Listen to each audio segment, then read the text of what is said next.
Try that again without being muted. Welcome, everyone. Thank you all for joining us this afternoon for the official book launch for Vital, the Future of Healthcare, hosted by R.M. Ambrose, the editor. Today's program features contributors to Inlandia's first ever Kickstarter-funded book, a science fiction anthology imagining the future of healthcare.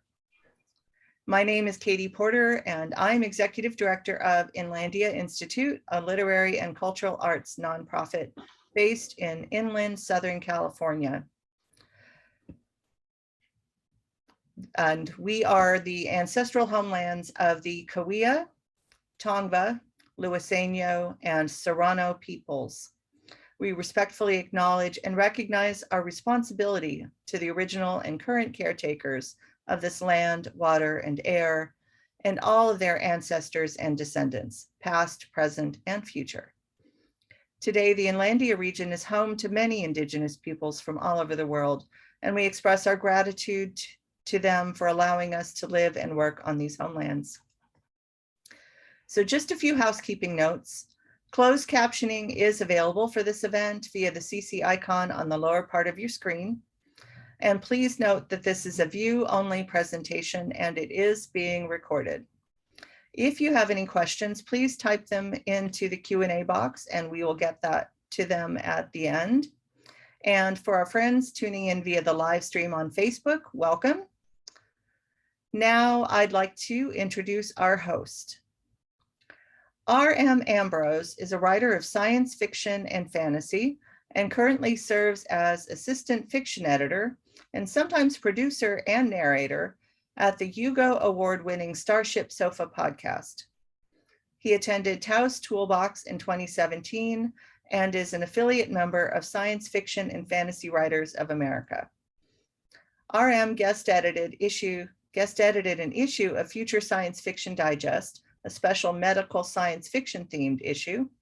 So welcome, Ralph. Thank you, Katie, and thank you all for joining our book launch of Vital, the Future of Healthcare, a medical science fiction themed anthology donating proceeds to the World Health Organization's COVID Solidarity Response Fund. Viruses don't respect borders, and no one is safe until we're all safe.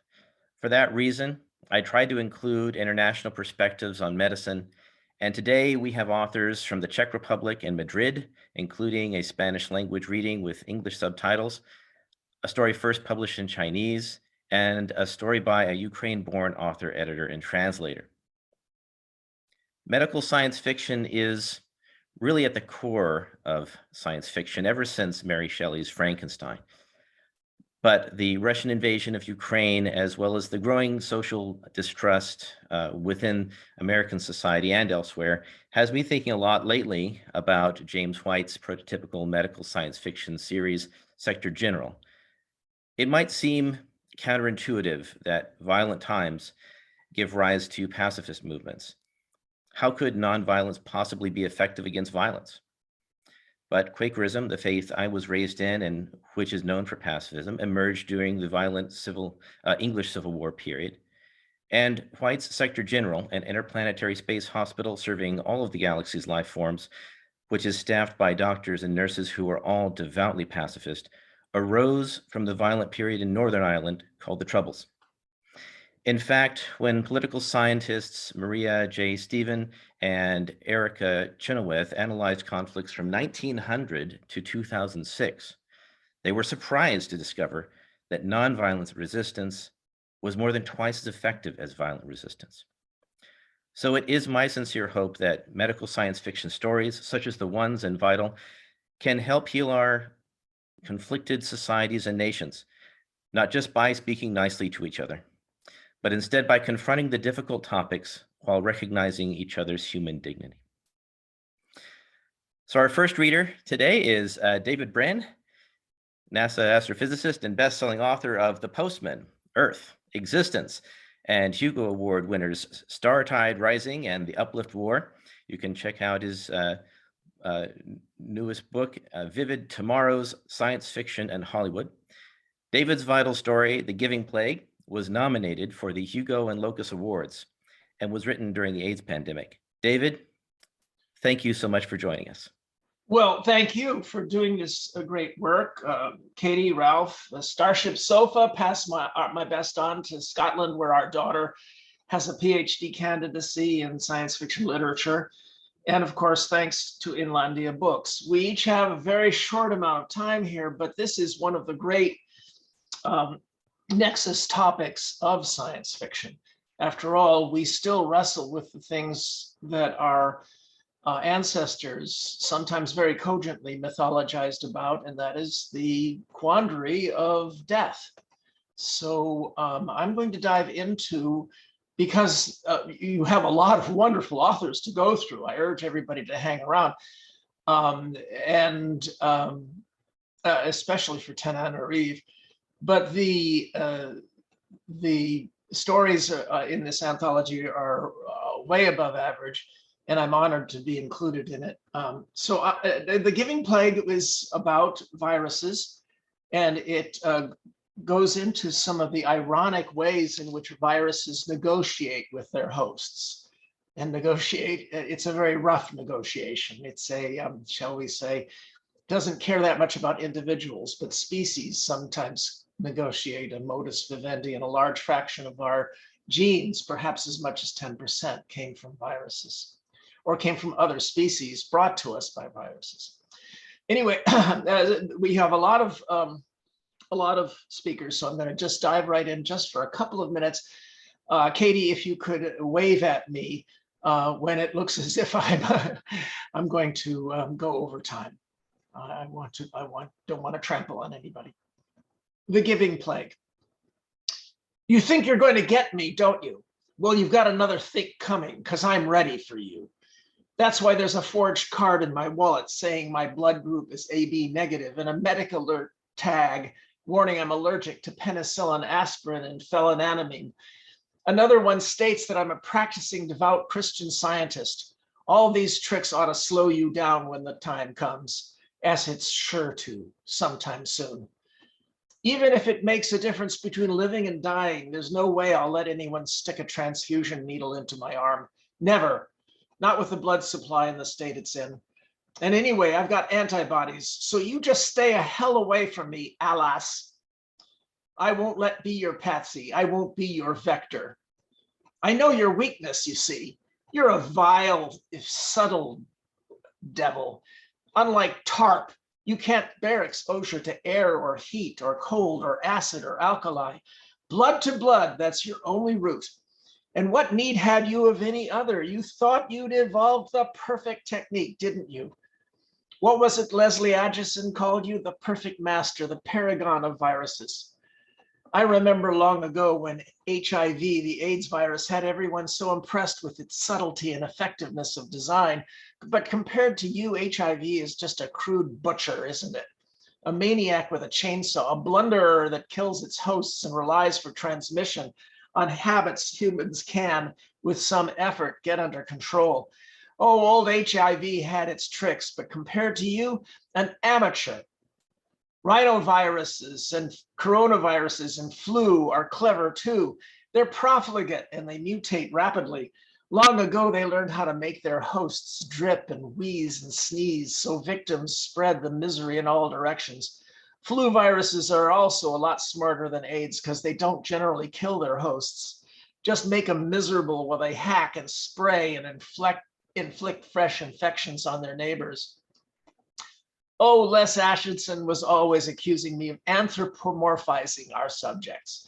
Whenever he came into my part of the lab and found me cursing some damned intransigent leukophage in rich Tex-Mex invective, he'd react predictably. I can just picture him now raising one eyebrow, commenting dryly in his Winchester accent, "The virus cannot hear you, Forey. It isn't sentient, nor even alive, strictly speaking. It's only a packet of genes in a protein case, after all." "Yeah, Les," I'd answer, "but selfish genes. Given half a chance, they'll take over a human cell, force it to make armies of new viruses, then burst it apart as they escape to attack other cells. They may not think, all that behavior may have evolved by blind chance, but doesn't it all feel as if it was planned? as if the nasty little things were guided somehow by someone out there to make us miserable, out to make us die. Oh, come now, Forey. He would smile at my New World ingenuousness. You wouldn't be in this field if you didn't find phages beautiful in their own way. Good old smug, sanctimonious lass. He never did figure out that viruses fascinated me for quite another reason. In their rapacious insatiability, I saw simple distilled purity of evil ambition that exceeded even my own. The fact that it was mindless did little to ease my qualms. I've always imagined we humans overrated brains anyway. We'd first met when Les visited Austin on sabbatical some years before. He'd had the boy genius rep even then, and naturally I played up to him. He invited me to join him back at Oxford, so there I was having regular, amiable arguments over the meaning of disease while the English rain dripped desultorily on the rhododendrons outside. That's a bunch of words that I had never realized are a little bit difficult to pronounce. That's me again. I think that's probably, I'm near the time limit, aren't I? Yeah, okay, so in any event, it's a story about several viruses, and the one he's cursing at is almost utterly benign. And let me say, before anybody accuses me of undermining the blood donation, that in 1 month I give my 100th pint. Okay, so it'll be number 100. I have a plaque that they gave me when I got my 10th gallon. They don't give 10-gallon hats anymore, just fedoras. But in any event, I'm going to have them update that plaque. It's number 100. So in any event, it really is time to pass this on to some of the wonderful speakers that are up ahead. And I'm sorry if I overstayed my welcome, but I wish you all success and survival and into a decent human civilization. Thank you so much, David. I appreciate also your mention of blood donation. As many of you are probably already aware, there is a big shortage in the U.S. of donated blood, and perhaps elsewhere. I hear about the U.S. So that's a good reminder of the importance of donating blood. And I also enjoyed the way you just sort of subtly worked in there the selfish gene theory. I thought that was fun in that story. So anyway, thank you. Next up, we have Julie Nováková. She is an evolutionary biologist, and her stories have appeared in several of the top science fiction magazines and multiple years' best anthologies. And her story, Second Generation, which I first acquired for the special medical issue of Future Science Fiction Digest, which I guest edited, also made Neil Clark's recommended reading list in the Best Science Fiction of the Year, Volume 6. And I think you also have another story actually in that volume, Julie. Thank you so much for joining us live from the Czech Republic. Thank you, Ralph, for inviting me. And it's my honor to be in the anthology with so many wonderful authors. So as not to take up anyone's time, I'll skip right to the reading. Second Generation. Is our baby going to be okay? The tiny human being was almost lost under the monitors and cannulas fastened to her reddened skin with hypoallergenic adhesive tape. One tube went into her mouth, another into the nose. Was she going to be okay? Dr. Sengupta knew to expect the question, but that didn't make the answer any less obscure. There was little she could tell the concerned parents with certainty. Likelihoods, confidence intervals, margins of error. On a population level, she could say what the probable outcome would be. On a case-by-case basis, who knew? Her condition is not immediately life-threatening, and we'll do everything we can to make her better. We'll keep you updated. She assured them the only way she could, and tried to avoid their desperate, pleading gazes. She could see they were still worried, but what could she do other than advise them to discuss everything with the basis therapist? You should work on your bedside manner, Newton chastised her. Shut up, she thought to the AI. You're here to analyze. So help me analyze and leave these comments for yourself. They're only part of your damn sim personality anyway. For all I care, they should have left you more machine-like. So the facts. Nathalie Charbon was 6 days old. She was also number 2 second-generation Martian, preceded by her cousin Mark by less than a week. She was also sick, having developed symptoms consistent with the onset of necrotizing enterocolitis or NEC. In short, as Dr. Sengupta explained to Louis and Amalie Charbon, dying of the bowel. There were traces of blood in her stool, which had barely had time to change from meconium to actual feces. She was lethargic and could be barely woken up for feeding and couldn't suckle. She'd lost more than the usual 10% of birth weight and barely gained any. A mild stage of NEC was the likeliest verdict, and Dr. Sengupta wasted no time treating the symptoms. What puzzled her, though, was the underlying cause. Nathalie wasn't premature. She hadn't asphyxiated during birth and wasn't born with any heart disease. She'd been breastfed. There were none of the typically described risk factors.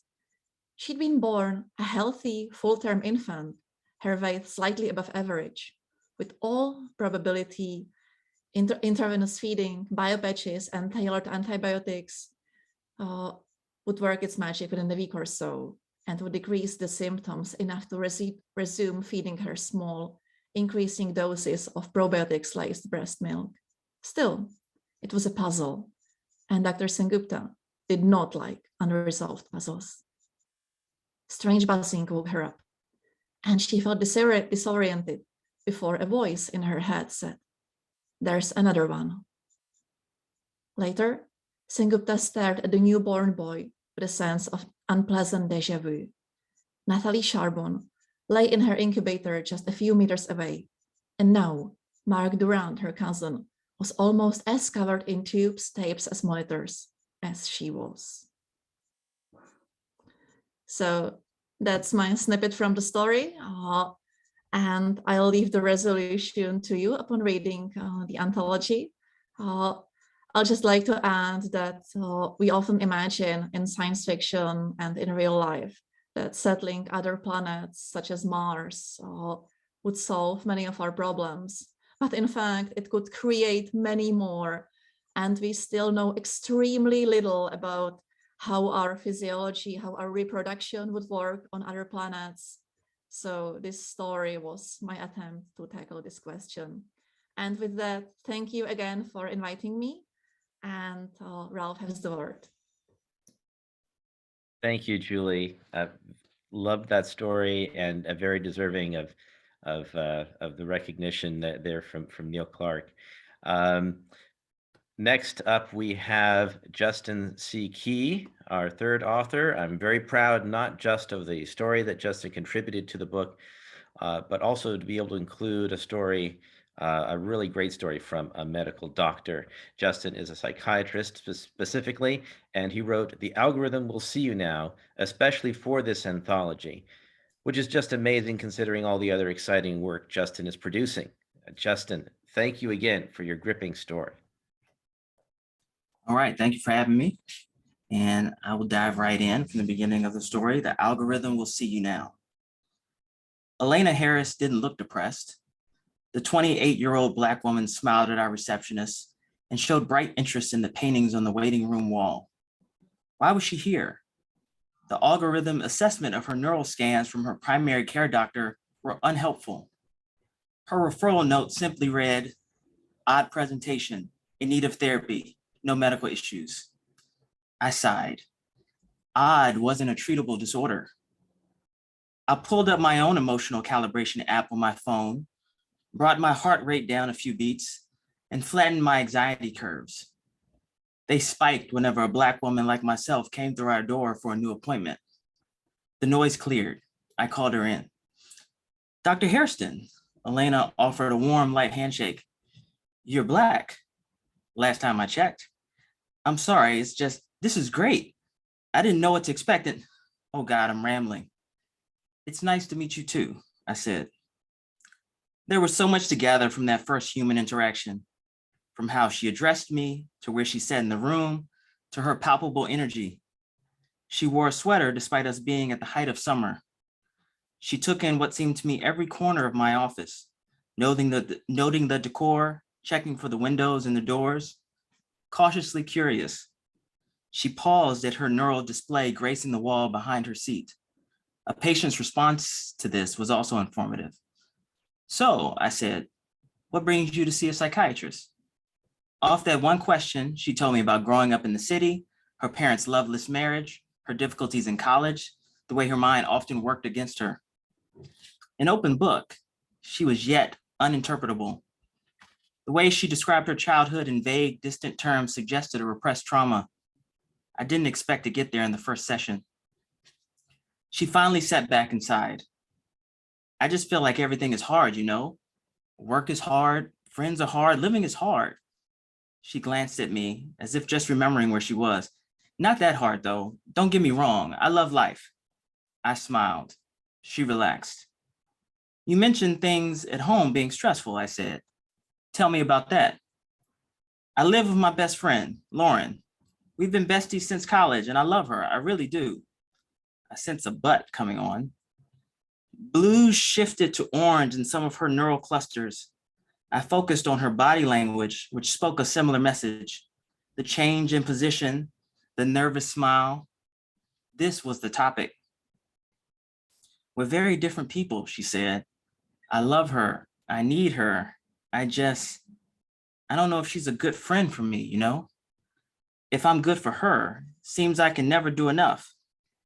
You feel as if you're not being a good friend? She says I'm not. She laughed, not pleasantly. Lauren always ends arguments by going on one of her drives. And when she's upset, she's probably drunk or high or both. And it's just not smart. It's selfish. A faint blue light flashed in the bottom corner of Elena's display. I shifted to hide my distraction and tapped the side of my chair twice. Are you sure you want to disregard this clinical warning? The warning read. I tapped again. Yes. That sounds really hard to deal with, I said. It is, because I try really hard. It's a lonely place to be. I'm never alone though, not really. I'm always the one listening, except here, I guess. I'm glad you're having the chance to be heard, I said. A beat of silence hung between us. There may be times when you feel differently in our sessions, alone, unheard. If that happens, I invite you to let me know. It could be important for us to work through. We finished. I didn't mention interventions. Frankly, I wasn't sure she needed it. And if she did, I didn't yet know what we would be treating. Once she was gone, I skimmed the automatic intake draft, which included all the essentials for billing and legal purposes. Most of the data, like eye movement analysis, only needed review when flagged for significant abnormalities.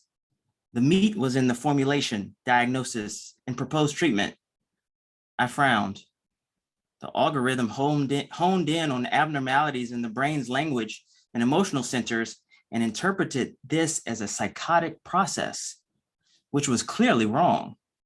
The algorithm could be way off base, especially with Black patients.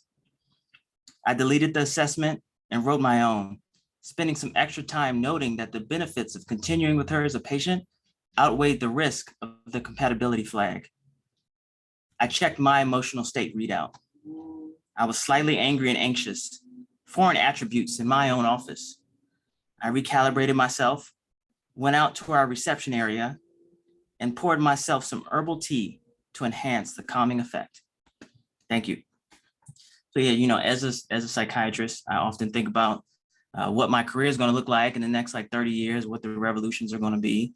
And I explore that a lot through writing, and am grateful to be able to be in this anthology and be in this space. Thank you so much, Justin. And yeah, both yours and Julie's stories deal with the use of machine learning or AI in the clinical setting, and how that can potentially work, how it potentially is challenging. These are exactly the sorts of things that we need to be exploring now, because machine learning is already already being employed in a big way during the pandemic as well, in an attempt to improve patient outcomes. But of course, there's underlying problems in the data set, which is one of the big problems with machine learning, is that it's vulnerable to the data set itself. So thank you again for that great story. And I also love the way your work destigmatizes mental health issues. And so again, thank you so much. Our next reader is Tananarive. She is a leading voice in Black speculative fiction, a writer, educator, and producer. With projects like Shudder's Horror Noir, A History of Black Horror, an episode of The Twilight Zone for CBS All Access, co-written with her husband and collaborator, Stephen Barnes. And I am loving their life writing podcast. She's got so much going on. I can't keep up. Tananarive's vital story, Carriers, is part 3 in a series about an apocalyptic influence of pandemic. Tananarive, it's such an honor to have you with us. Thank you, and it's so great to be here. Just checking to make sure I'm unmuted. I am going to start in the middle of the story, but just quick background. It takes place in the year 2055, and I'm so honored to be a part of this program. I just don't want to take up a lot of time. It takes place in the year 2055. The state of California, as we know it, no longer exists. There's a portion of the state known as the Republic of Sacramento, and we're in the carrier territories, which is where people who were plague carriers decades before have been given tracts of land under a kind of reconciliation because they spent decades in cages, basically as lab rats. And my protagonist, Naima, is now 60 years old. She has just learned that the doctors created a child in an artificial womb from her egg, and she's just about to do a school visit. Presume I wrote this. So this is her Zoom during this story. In her front room, Naima's comm screen flared white, turning itself on. A minder waited in 5x5 on her wall as though she'd been invited to breakfast. The light haloing her was bright enough to show old acne scars. Makeup had yet to make a comeback, except for the enhanced red lips favored by both men and women, full of life. "Hello, Naima," the minder said. Then she corrected herself. "Ms. Dixon." Naima nodded cordially. Naima's grandmother, born in Alabama, had never stood for being called by her first name, and neither did Naima, an admittedly old-fashioned trait at a time when numbers mattered more than names. The minder seemed to notice Naima's puffed eyes, and her polite veneer dulled. "You remember the guidelines?" Guideline 1 and only: she was not to criticize the lab coats or make it sound as if she had been treated badly, blah, blah, blah, and so forth. Questions about the embryo, the girl, broiled in Naima's mind, but she didn't dare bring it up.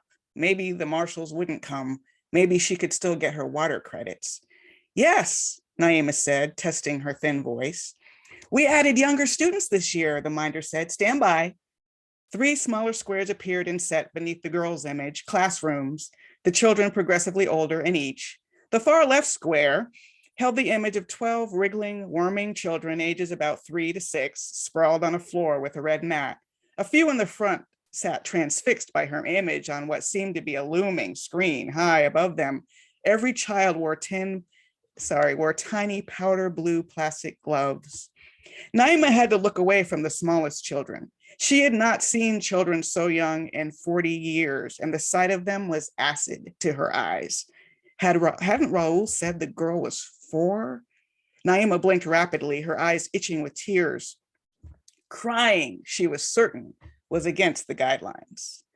Naima willed herself to look at the young, moony faces, braving memories of tiny bodies rotting on sidewalks, in cars, on the roadways, mummified in closets. These were new children, untouched by plague. Their parents had been the wealthy, the isolated, the truly chosen, the infinitesimal number of survivors who were not carriers, who did not have the antibodies, but had simply, somehow, survived. Naima leaned closer to the screen. "Boo," she said. Young eyes widened with terror. Children scooted away. But when Naima smiled, the entire mass of them quivered with laughter, a sea of perfect teeth. Naima's teeth were not perfect. She had never replaced the lower front tooth she'd lost to a lab coat she'd smacked across the nose, drawing blood.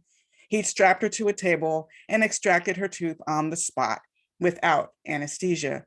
Naima had been offered a dental implant during reconciliation, but a new tooth felt like a lie, so she had refused. In previous classroom visits, she had answered the question, "What happened to your tooth?" without bitterness. Why should she feel contempt for brutes any more than she would a tree dropping leaves? Until a minder pointed out that the anecdote about her extracted tooth violated the guidelines. The guidelines left Naima with very little to say. She chose each word with painful care. These school children asked the usual questions. Why had she survived? Genetic predisposition. How many people had she infected? Only one, personally, as far as she knew.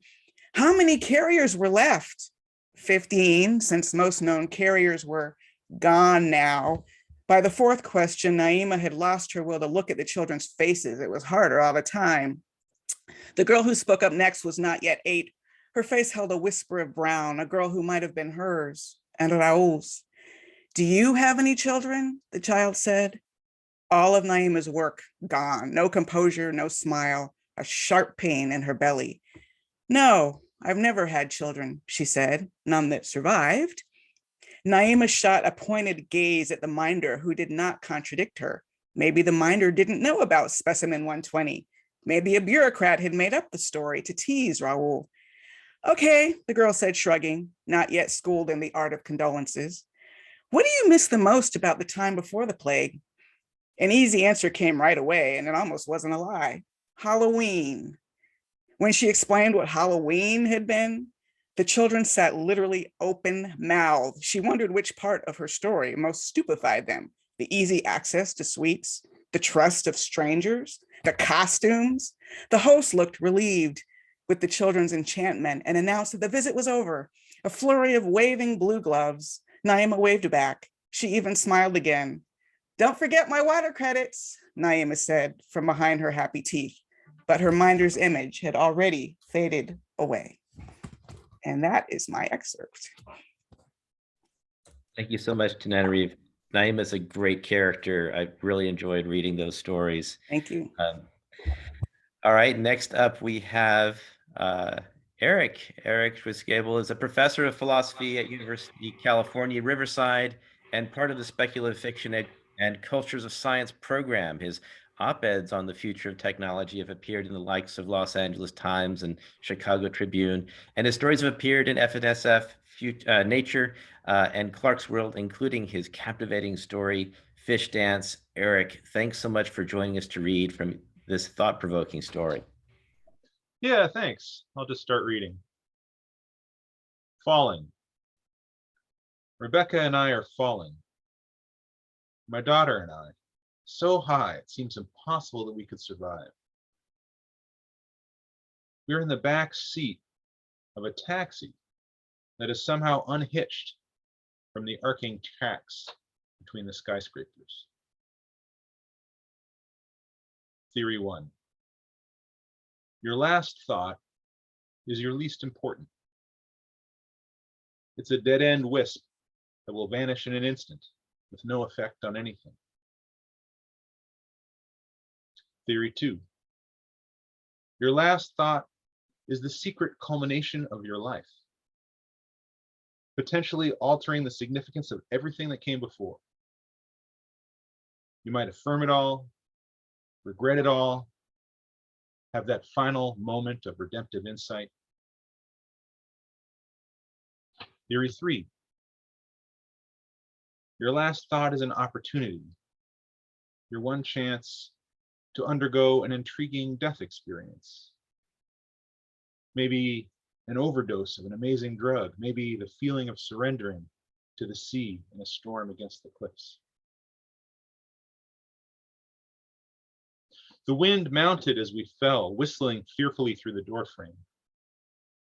Rebecca floated, eyes closed. Angelic? Mermaidine? Left hand pressed against the dashboard, a dancer midair, school uniform and black hair billowing.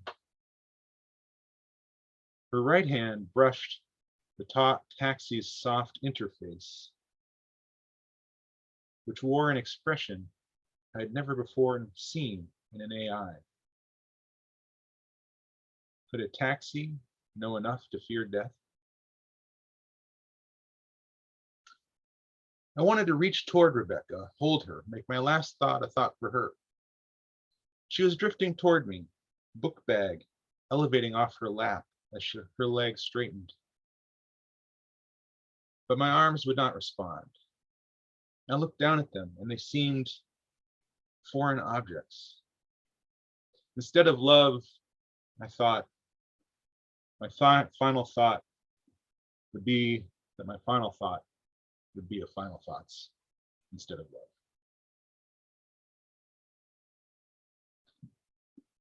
I woke sweetly relaxed, tingly in the head, vacant elsewhere.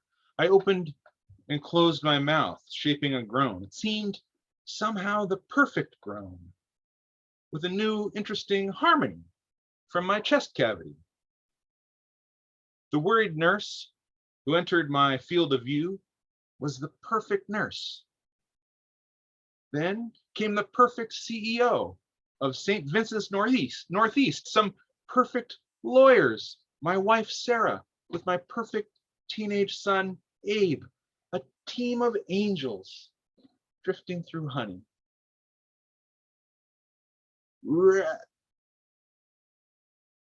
I had overestimated the power of gravity. So maybe Rebecca was here too. Sarah paused, then looked toward the blank wall to her right, maybe flinching away from me a little, but beautiful how the hospital lights brightened her cheeks. Then she shook her head, no. Abe wouldn't look at me either. His face was swollen, tense, tear-glazed. The expected sadness didn't arrive. My guts didn't twist. My stomach didn't sicken. My throat didn't ache. Instead, I thought, no adulthood could have made Rebecca more complete. Brevity is beautiful. A Chopin etude. To want it to continue past the final note is a failure of understanding. Or rather, the wanting itself is the very coda that perfects it. Thanks. Thank you, Eric. Another fantastic story. Of course, I look at an issue like bioethics, and that may not be the selling point of the story, but also a rich story of grief and family dynamics that I really enjoyed. Thank you so much. Up next, we have Ming.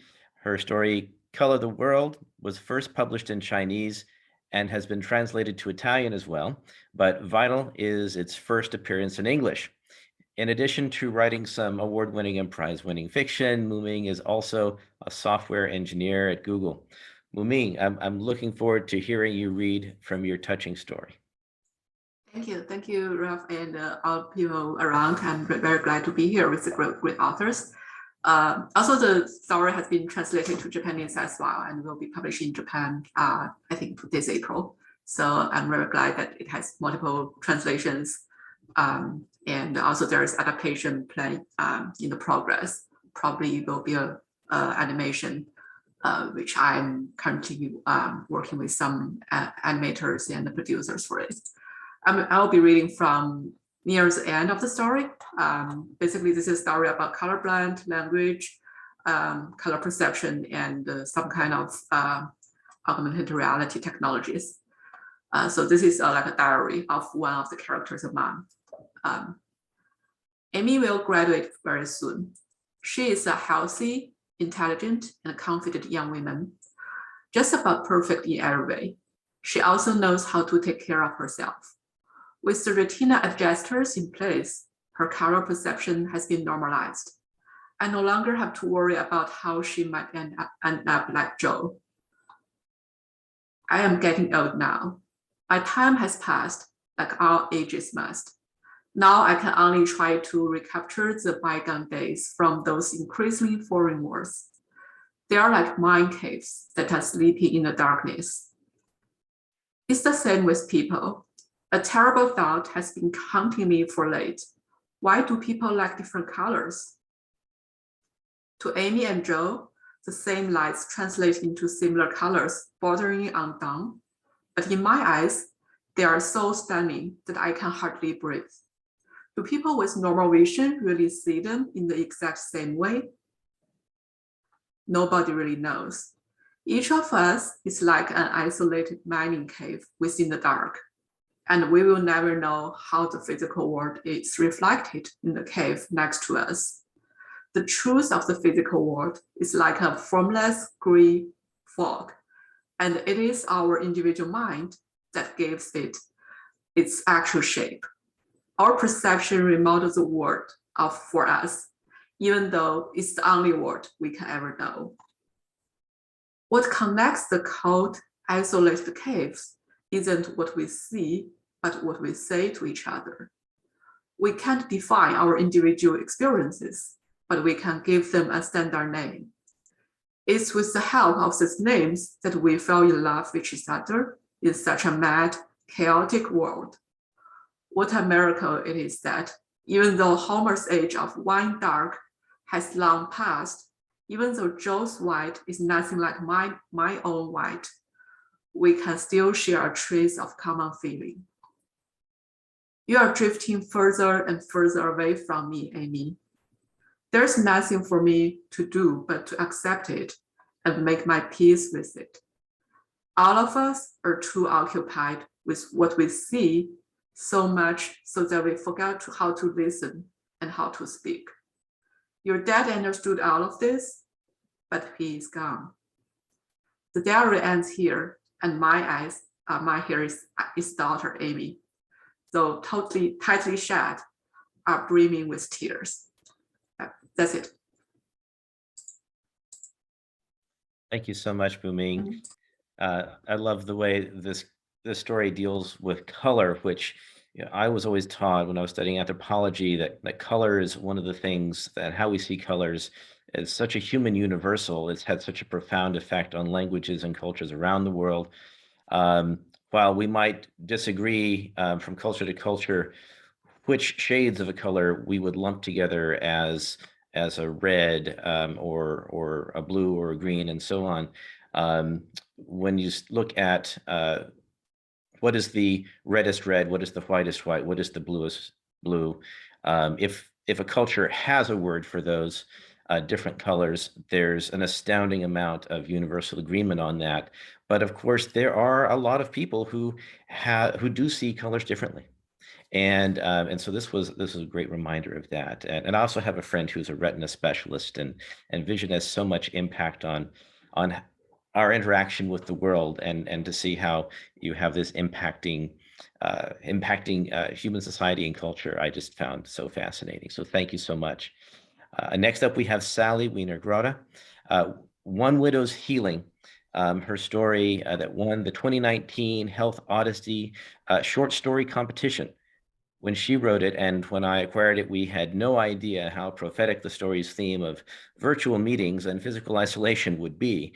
Sally is a writer and photographer, and her fiction includes the novels The Winter Boy, a Locus magazine recommended read, and Jojo, a Jewish Book Council Network book. Sally, your schedule today made this a tricky event for you to attend. So I really appreciate you making the effort to fit this in. Thank you so much. Thank you, Ralph. I'm so honored to be part of this roster that contains so many of my heroes as writers. I'm just very pleased to be here. It was an interesting experience writing One Widow's Healing because it was in response to a call from Thomas Jefferson Hospital, because they were seeking science fiction stories to give medical futurists new ideas to consider. I think they should have just bought the anthology here. I'll be starting my reading a few pages into the story. To give you some context, it's set in the year 2100, Dr. Marie Halari is a nanophysician, and she's won the Nobel Prize in Medicine. And she's attending the ceremony virtually. A drum roll from Maria's speakers prompted everyone in the Stockholm Concert Hall to stand for the Swedish royal anthem. Then Maria's avatar joined the other honorees on their promenade down the aisle toward their red velvet seats on the royal blue page. Viewing the crowded auditorium through her avatar's eyes on the holodesk and via the public stream on her wall monitor, Maria had difficulty distinguishing who was physically present and who was a hologram avatar. Singh had said that Doctors Lamont Mitchell and Kwamu Kamen would attend in person. But walking behind Maria's avatar, they resembled their official corporate pictures too closely.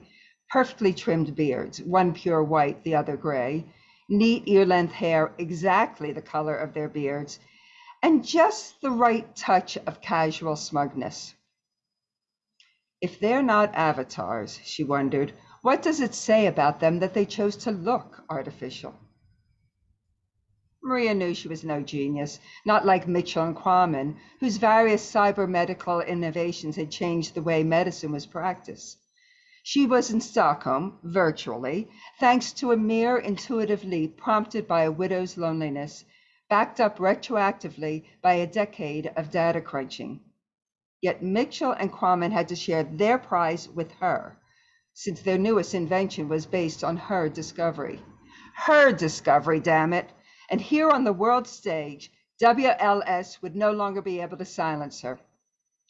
WLS stands for World Life Systems, by the way. And I'm going to skip down. Maria's waiting to be called up to receive her prize. Maria was jolted out of her reveries by a medical alert icon buzzing on her wall screen. Whatever the emergency, she knew it would be covered by the substitute nanophysician Singh had assigned to handle today's 39 scheduled patients. But she was worried about Alex Asante and Maddie Khan and Asia Krupp, and one by one, names and faces catapulted through her mind.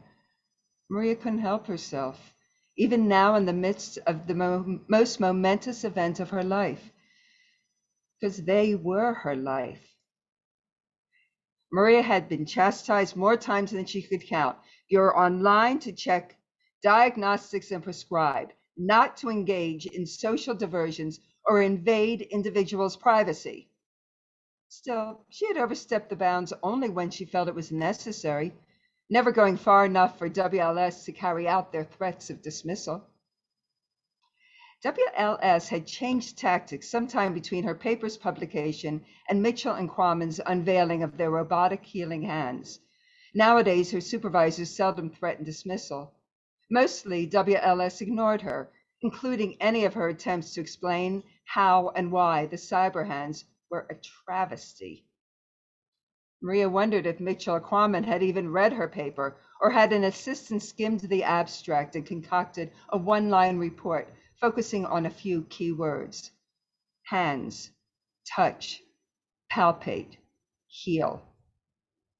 What had she expected? Who read anything longer than a wrist pad screen these days? The medical alert kept buzzing. Why was the sub ignoring it? Oh, heck, what harm would it do to open a thumbnail window while the ceremony continued to stream on the main screen and the holodesk? But as soon as she read the scrolling inset message, Joseph Albertson, small vessel cerebral aneurysms, Maria went into full VidCon mode. Hello, Joe. How are you feeling? Not so good, Doc. My head hurts awful bad. I know, Joe. While I fix it, keep me company. Tell me, who won the Mega Regatta today? They chatted while Maria directed Joe's nanites to repair the vessel walls, remove plaque and inflammation, and administer an analgesic. When she tried to add nanotros to Joe's daily meds to prevent future aneurysms, an unauthorized warning box strobed on her screen, as she had expected. Nanotros was a high-cost anti-modulator considered unsuitable for the 28% of patients who couldn't afford supplemental plans, the so-called lifers, like Joe. Ah, that's better. Thanks, Doc. I'm glad, Joe. I'm prescribing auto-repeat analgesic treatments as needed. Bye. Maria wished she didn't have to hang up on him so quickly, but she needed to get back to the ceremony. Dr. Maya Eklund, director of the Royal Swedish Academy of Science, stepped to the podium. One of the great mysteries of modern medicine, she said, has been why otherwise healthy people have been dying at an increasing rate.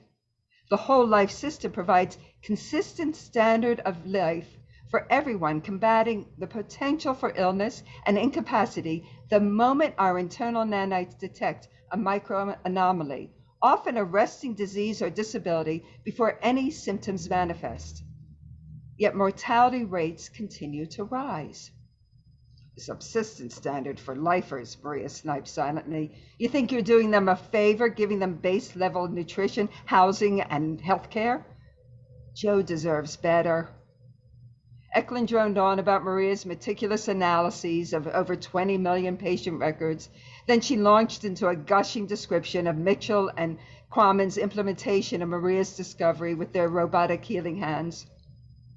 Through the dynamic data exchange between these palpating cyber hands and patients' nanites, Eklund said, we now have the diagnostic missing link that we can expect will reverse mortality rates. Damn, they're cherry-picking twisting of my paper, but no more. Tonight, I'll finally tell the world, WLS's accursed cyber hands aren't the answer. Eklund finished with a flourish. Dr. Maria Hilari, please step forward to receive the 2100 Nobel Prize for Medicine from Her Majesty. And as her avatar stands to speak, it's hijacked. But I'll leave the rest of the story up to you buying the anthology. Thank you very much. Thanks so much, Sally. That's great. So I can't introduce our next author, Alex Shvartsman, without expressing my thanks for inviting me to guest edit the medical science fiction issue of Future Science Fiction Digest, his magazine of translations and stories written from non-Anglophone, by writers from non-Anglophone countries. Julie's story is one of two in that issue, actually, that made Neil Clark's recommended reading list. The other being Simone Heller's Keloid Dreams, about a warbot turned conscientious objector that trains to become a nurse and ends up faced with treating one of the soldiers that it deserted on the battlefield. And there are plenty of other award-winning, or I should say award caliber, and I believe also some award-winning stories in there as well. I didn't do my homework on that. I just misspoke, sorry. But definitely award caliber works at Future SF. So I encourage everyone to check that out. Alex is a Ukraine-born author with a humorous urban fantasy book, The Middling Affliction, which is now available for pre-order. You might also like to check out his blog posting recently about other Ukraine-born SF&F authors that you may want to read. You can read them in English. And I wanted Vital to include a story about the pharmaceutical industry as a commentary on the opioid crisis. Alex's flash fiction story, Grains of Wheat, cleverly captures some of the outrage over the greed of the Sackler family and Purdue Pharma. Alex couldn't read live today because of his convention schedule, but I appreciate that he was able to pre-record his reading with Katie. Thank you. My name is Alex Schwartzman, and I'm streaming from Brooklyn, New York. My story in Vital is a piece of flash fiction called Grains of Wheat, which originally appeared in Nature Futures magazine. So I'm going to read the entire story for you because it's very short. Grains of Wheat by Alex Schwartzman. As he lay dying, Bryce Green contemplated the irony of his predicament. He had spent a lifetime building the world's foremost pharmaceuticals company. Under his leadership, Green Industries had eradicated numerous ailments and made him the world's seventh richest man in the process. The genetic disease ravaging his body was so rare that it had never made financial sense to look for the cure. And by the time he had learned that it afflicted him personally, it was far too late. His researchers worked feverishly, yet the breakthrough was months, perhaps years away. The doctors told him he had only a few days left. "There's a woman asking to see you," said his assistant. "She is Rajan Jethwani's daughter." All sorts of people sought an audience, bootlickers and sycophants, hoping to remind Bryce of their existence in case there was somehow room for them in his will. He tolerated precious few visitors, and certainly not the child of a one-time business partner from decades ago. He tried to wave his arm in dismissal, an IV drip, and an array of sensor cables attached to it like marionette strings, but only managed to twitch a few fingers. Instead, he whispered, "Send her away." She claims that a biotechnology startup she runs in Bangalore has developed medicine that can treat your condition, sir. A cure? Nah, it wasn't possible. This woman was playing some angle, telling him what he wanted to hear in order to gain access. Well played. He couldn't afford to refuse her. "Hello, Uncle Bryce," said the Indian woman in her 40s. "It's me, Rahana. You taught me to play chess when I was little, remember?" Bryce recalled the annoyance of getting stuck watching his business partner's kid, while Rajan spent evenings in the lab, so close to their firm's first breakthrough. Back then, they couldn't afford a babysitter. "We were just about to begin clinical trials on this drug when I heard of your diagnosis," she said. "Naturally, we did everything we could to accelerate the process." She held out a small pill. "This isn't a cure, but one of these per day can alleviate your symptoms and prolong your life by a year or more." Bryce was skeptical, but he had nothing to lose.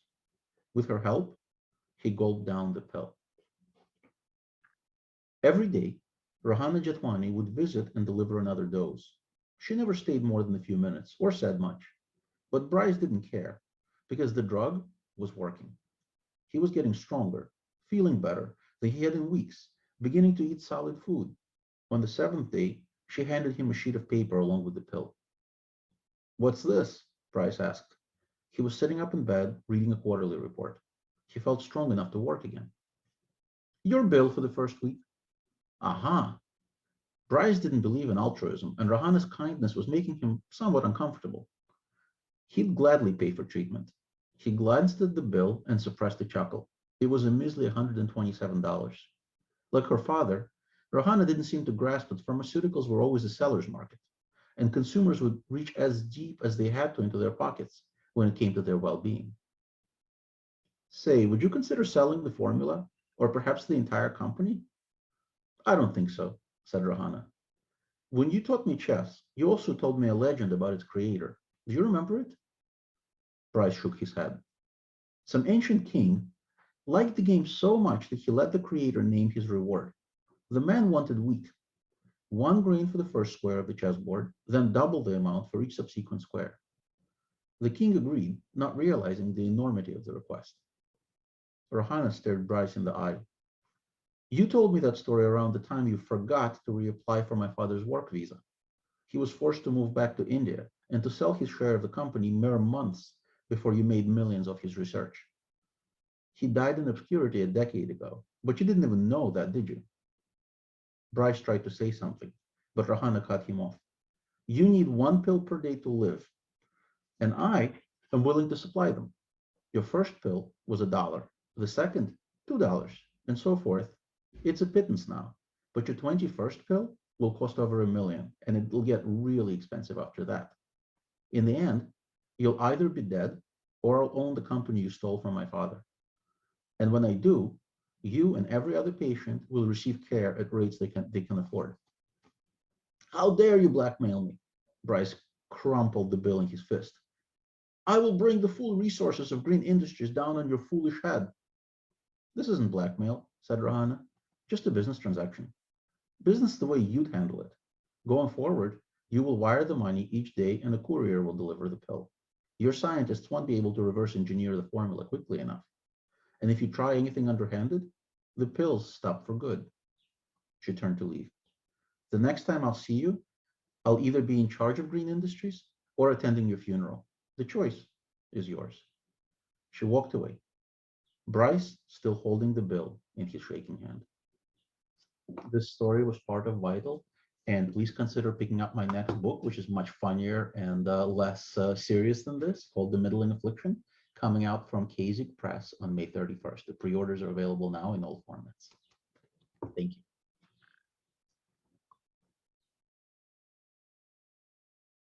All right. Sorry that Alex couldn't be with us, but again, really enjoyed that biting story there. Up next, we have Lola Robles. She is a Spanish science fiction writer and activist. She's the author of Monteverde, Memoirs of an Interstellar Linguist, translated into English by Lawrence Schimel, and the essay about speculative fiction genres in Regiones Extrañas. She also co-edited with Teresa López Pelliza the historical anthology of Spanish science fiction Distópicas and Posthumanas. Her most recent publications are a feminist essay and co-authored with Gracia Trujillo on surrogate pregnancy.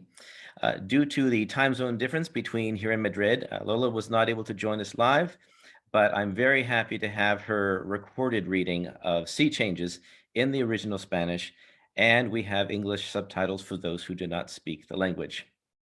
Thank you. Hello.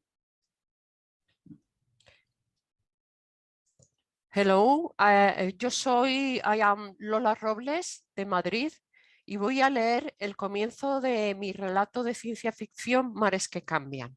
Gracias. 44 días del primer ciclo de primavera del año Jalmanui 1202. Os doy la bienvenida a Jalaudri, el mundo archipiélago, el planeta de las 100.000 islas y de los mares cambiantes de color. Me llamo Martín, voy a ser vuestro guía y acompañante, vuestro amigo y hermano. Comprendo bien lo que sentís, veo vuestros rostros llenos de luz, de temor y de anhelo.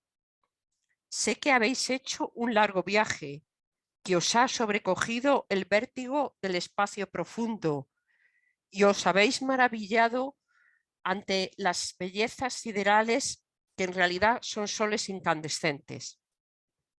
Sé de quienes tuvisteis que trabajar muy duro en negocios legales o ilegales para llegar hasta aquí. Todo eso yo lo he vivido antes.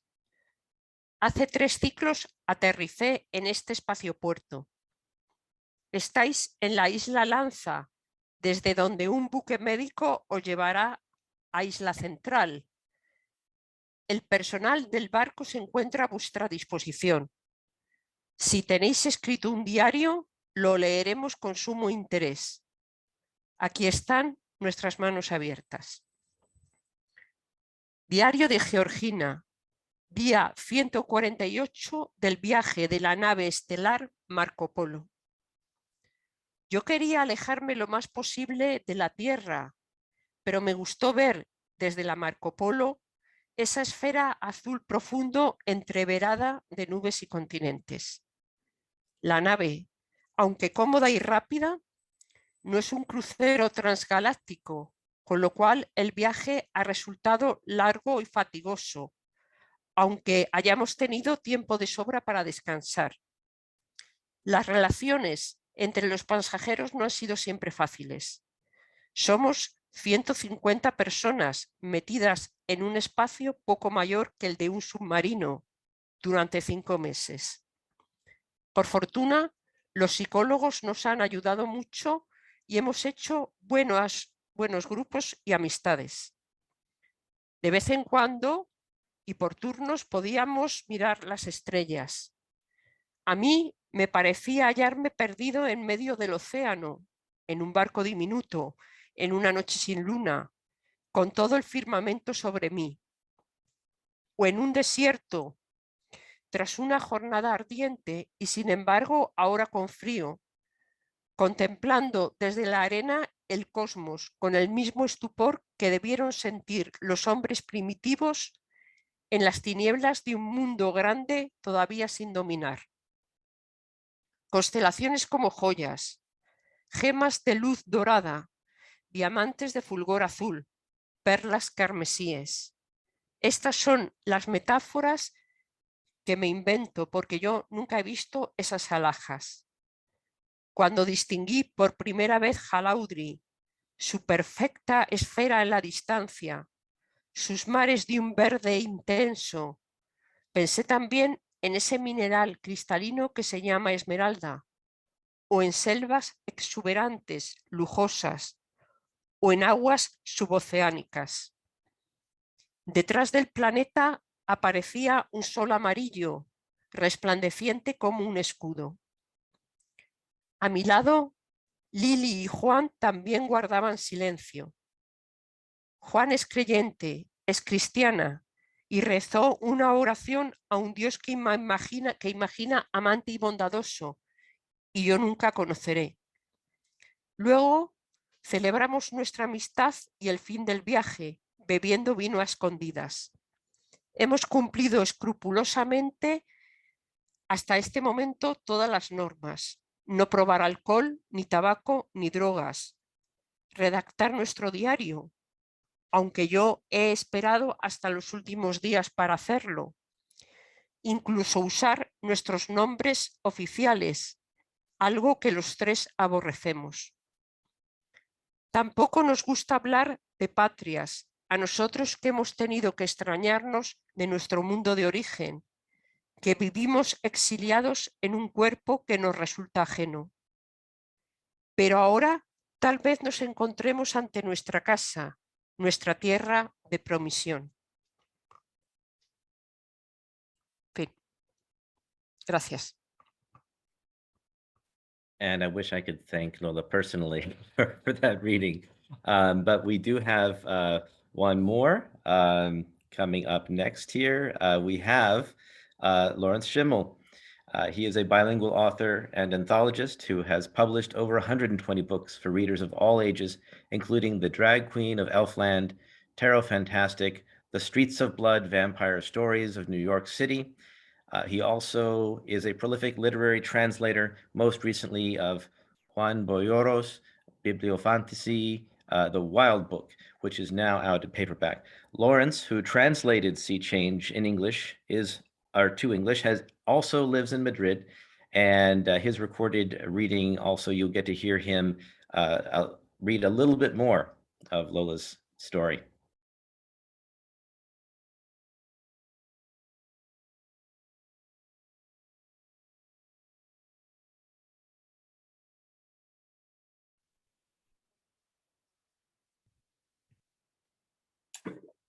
Hello, my name is Lawrence Schimel, and I'm zooming in from Madrid, Spain. I'm the translator of Lola Robles' short story, Sea Changes, which appears in the collection. Lola's just read the opening 2 sections. I'm going to read a slightly later section with the same character under their new name after the surgery.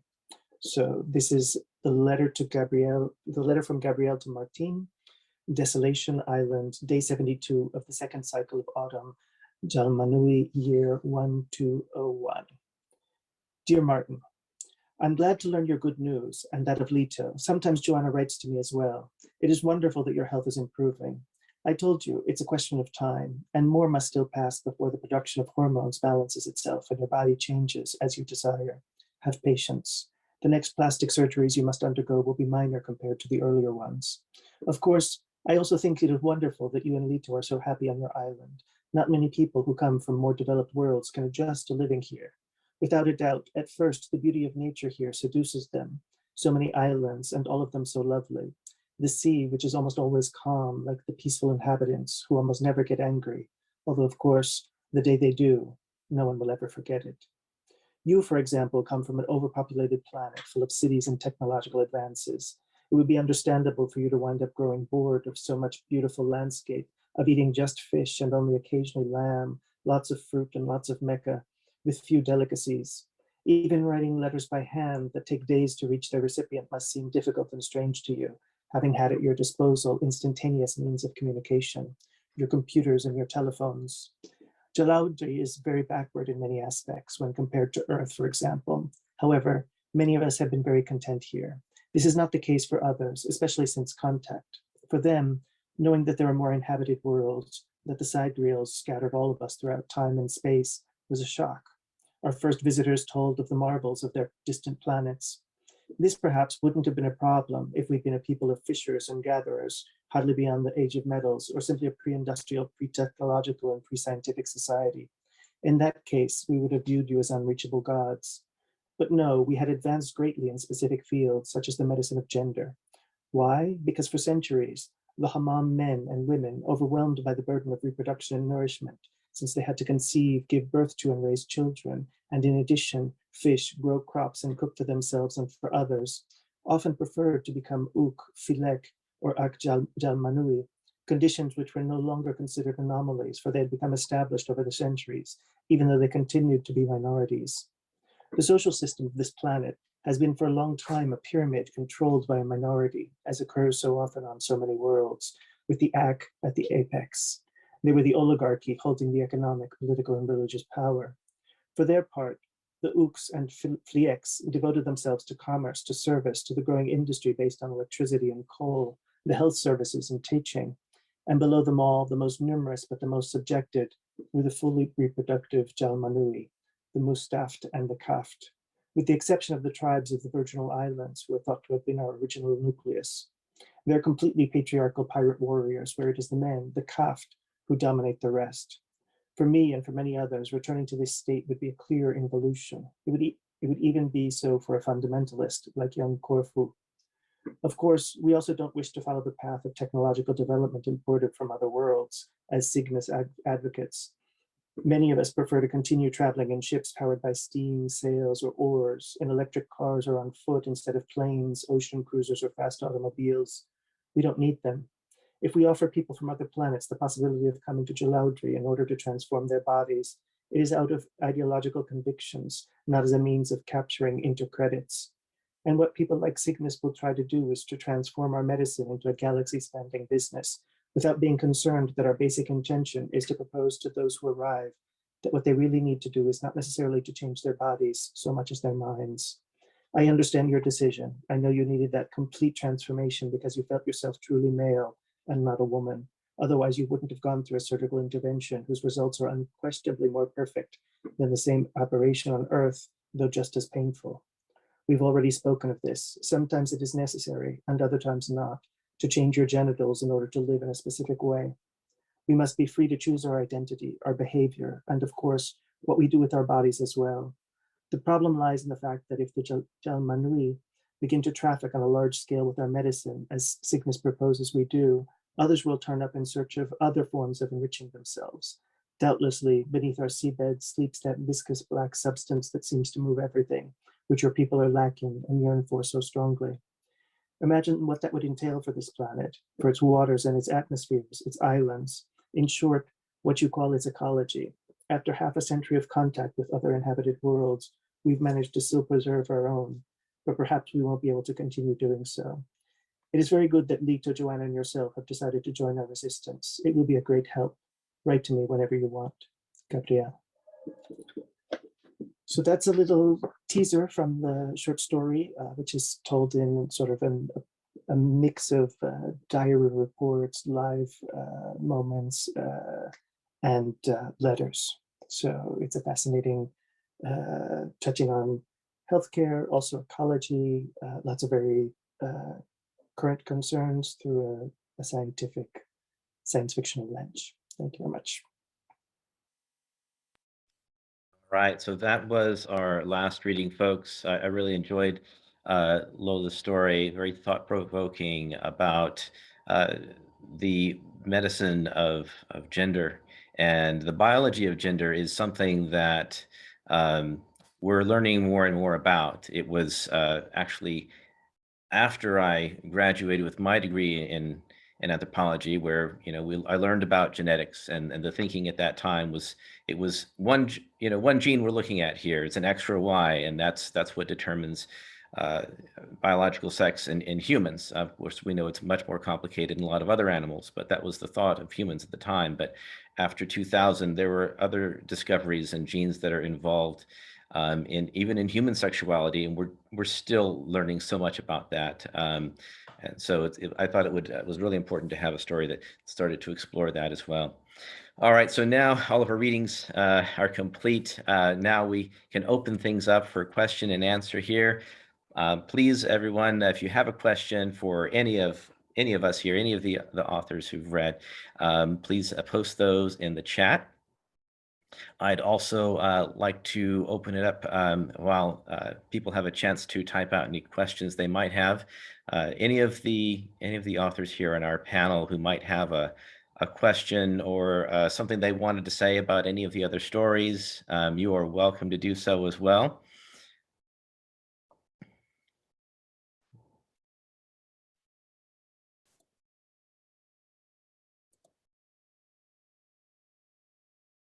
Okay, and so I see Sal, and I will also say that any of our panelists here, if you have a question, then go ahead and unmute yourself. But I'll read.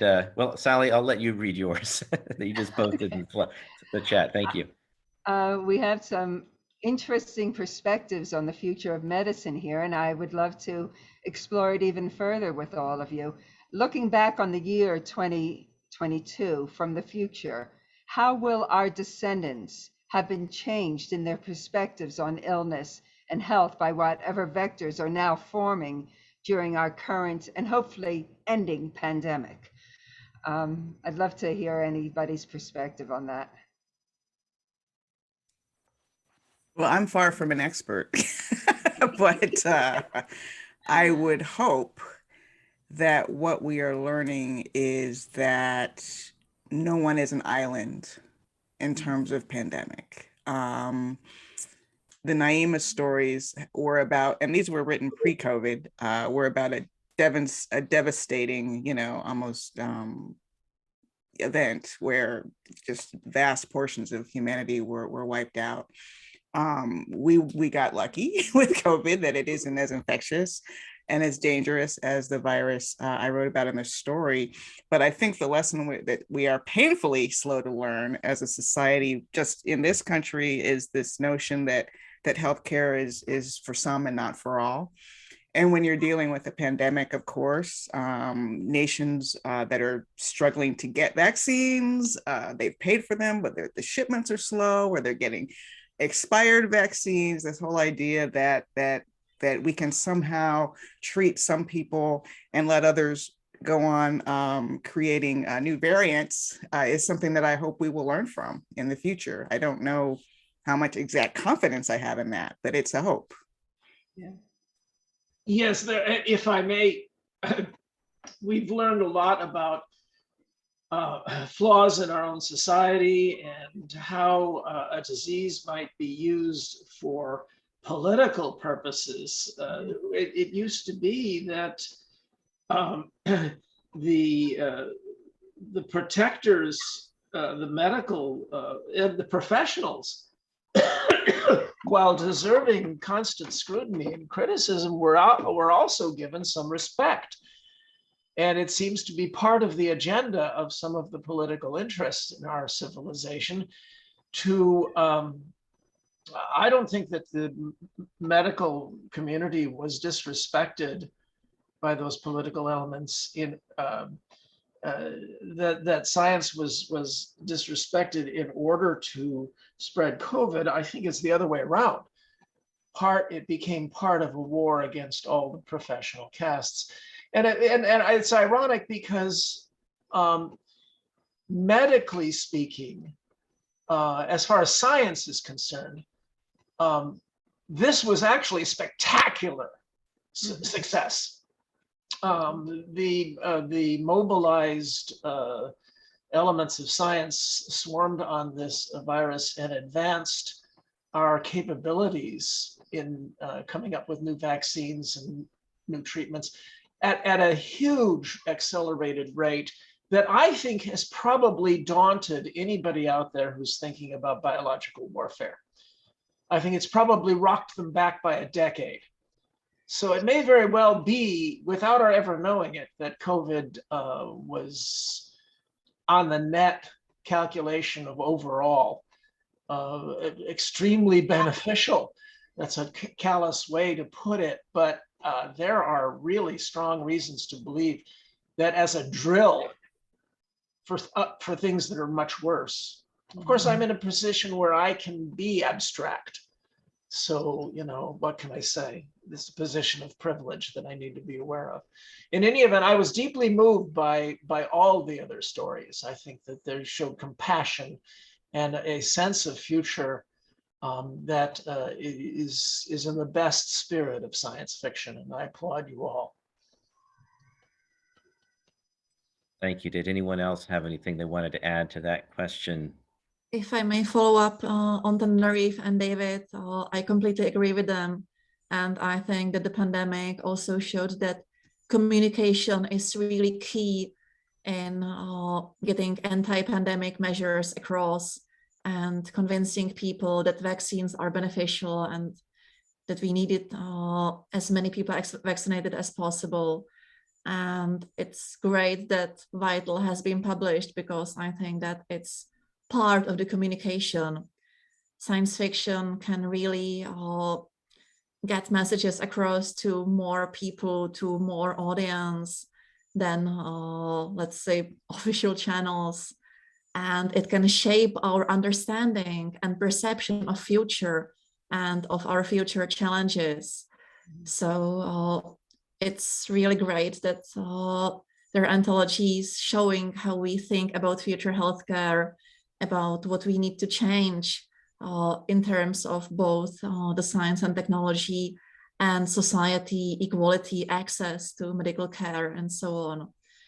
So I really hope that Vital won't be the last such anthology, because, yeah, I mean, we sorely need to get more people to understand science more deeply than in the terms of headlines like American scientists found that.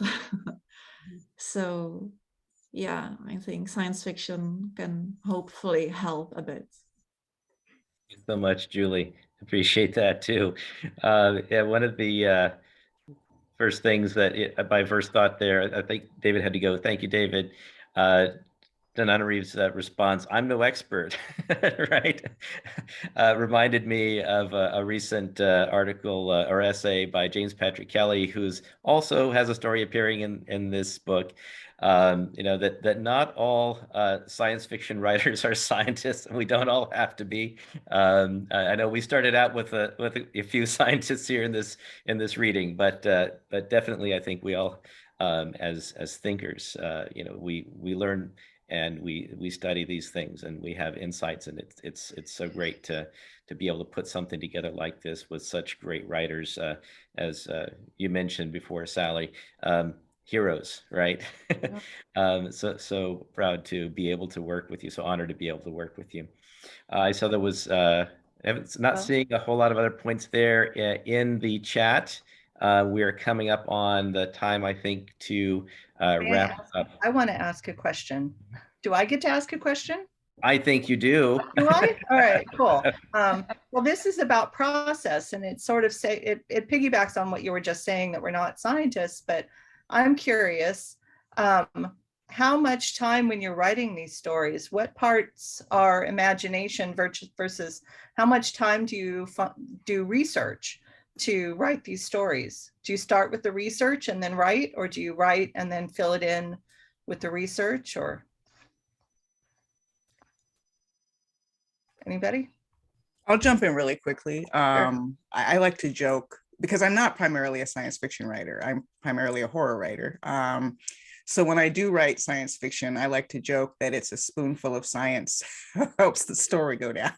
I really wanted to write about the impact on a specific character throughout her life as a young woman who goes into denial while she's trying to keep her grandmother alive and the world is falling apart, all the way through being an older woman who's been in prison most of her life. And it's always those emotional connections that attract me too. So I just had to do a little bit of research on natural immunity, herd immunity, which was the name of the first Naima story.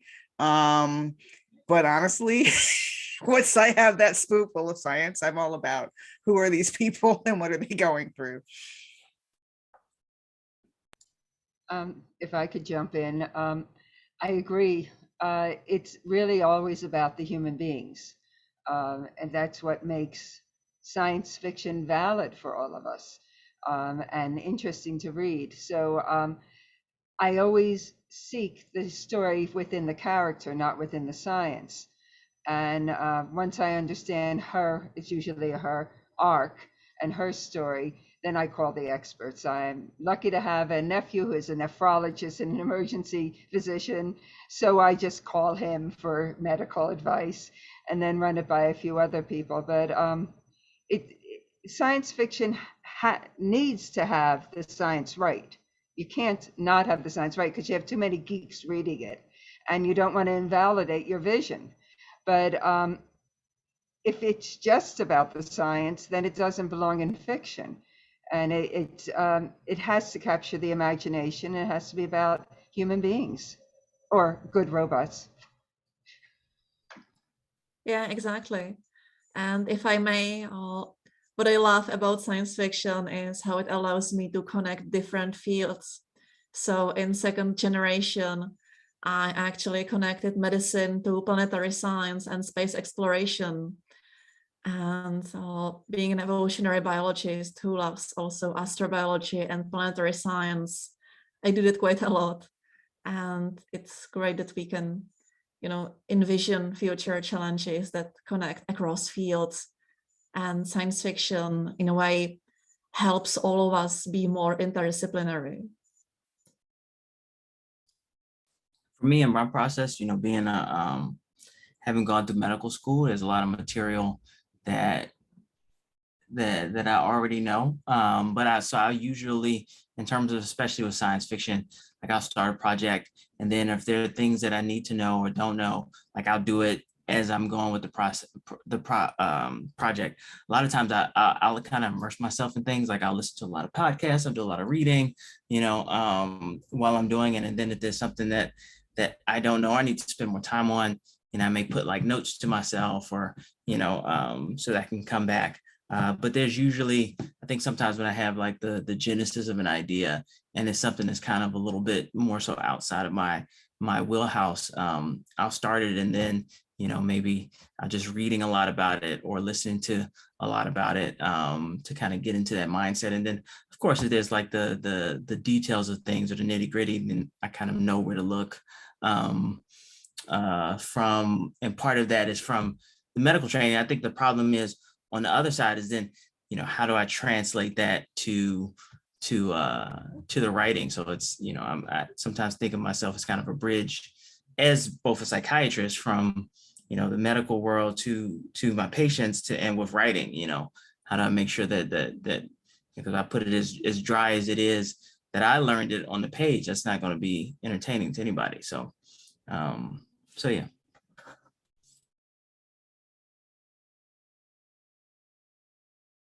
I usually start with well, it's often for me philosophy mixed with science. And then I have to work on the human part. So a little bit of the opposite of maybe of some of what you folks are saying. Bringing the stuff that I'm already reading and thinking about the nonfiction stuff that I'm reading and thinking about. I would love something centered around that idea, and then I have to figure out how does that become a human story?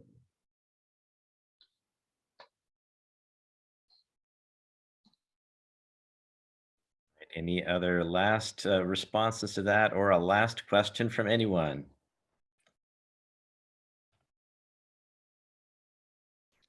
Okay, well, I think we should start wrapping things up here then. I wanted to say thank you.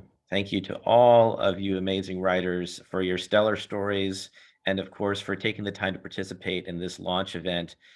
Thanks to the Kickstarter backers who funded this project. Some of you may be watching. Again, thank you for making this possible. And of course, Inlandi Institute for the amazing support and publishing this book. Katie, I've said it before, I don't know if I could have done this without all of your hard work backing it up. So thank you so much. And also thanks to all, yes, thanks to all in the audience for attending. If you don't yet have a copy, please go out and buy the book and encourage others to do so as well, so that we can make that donation to the WHO's COVID fund. I wish you all peace and good health. Katie? Yep. I was just going to I dropped a link to the Vital website into the chat. And again, I do want to say thank you to everybody. And this really was, it was great. And I appreciate your answers on my last question. As a writer myself, I often wonder about other people's processes. And I know we've got some writers in the audience. So again, I would look forward to seeing what else you guys come up with in the future. So thank you, Ralph, for all of your efforts in bringing this to Inlandia and bringing these fine writers together. Yeah. So with that, I think we'll just say goodbye. Have a good rest of your weekend. Bye. Bye, everyone. Thank you so much.